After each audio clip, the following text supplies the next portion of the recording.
আসসালামু আলাইকুম। সবাইকে আজকে পবিত্র জুম্মা মোবারক। সবাই কেমন আছেন?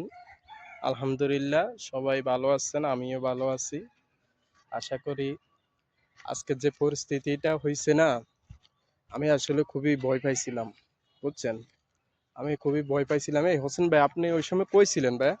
আমি ওই সময় সলমাসি বাজারে ছিলাম। তো বা সেই সময় হঠাৎ দেখলাম যে একটা বিল্ডিং কেঁপে উঠলো। তো হ্যাঁ, বিল্ডিং কেঁপে ওঠার পরে দেখলাম যে আম গাছ সহ সব মানুষ চলে আসছে বাইরে, আম গাছ কাঁপতেছে। তো আমি তাৎক্ষণিক চিন্তা করে দেখলাম যে আপনার এইরকম একটা সিচুয়েশন হয়তো বা আজকের দিনই হতে পারতো, আপনার আমার এমনকি সবার জীবনের শেষ দিন। শুক্রবার কোনো একদিন, কোনো এক জুম্মার আগে বা পরে কেমত হবে, হতে পারতো আজকের দিনই কেমত।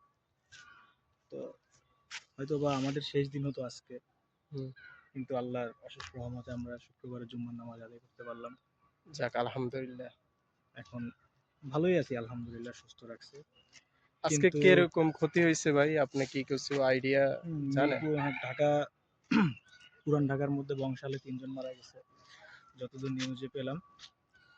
নরসিংদীতে 2 জন আহত হয়েছে, নারায়ণগঞ্জে 2 জন মারা গেছে, 5 জন নিহত। বাংলাদেশের ভূমিকম্পে এখন পর্যন্ত জানতে পারলাম 5.7 মাত্রার ভূমিকম্প হয়েছে। এই ভূমিকম্প যদি 5 সেকেন্ডের জায়গায় 15 বা 20 সেকেন্ড হইতো, দেখা যায় আমরা অনেক মানুষই মারা যেতাম। হয়তো আপনি আমি অনেকেই থাকতাম না এখানে। আল্লাহর রহমত যে আমাদের কোনো ক্ষয়ক্ষতি হয় নাই, কোনো বিপদ হয় নাই, হলেও হতে পারতো। যাক, শুক্রিয়া, যাক আলহামদুলিল্লাহ। শুকরিয়া আলহামদুলিল্লাহ, আল্লাহ পাকের কাছে হাজার হাজার শুকরিয়া যে আমরা সুস্থ সবল সুন্দরভাবে আজকের জুম্মার নামাজটা আদায় করে এখন আসলাম।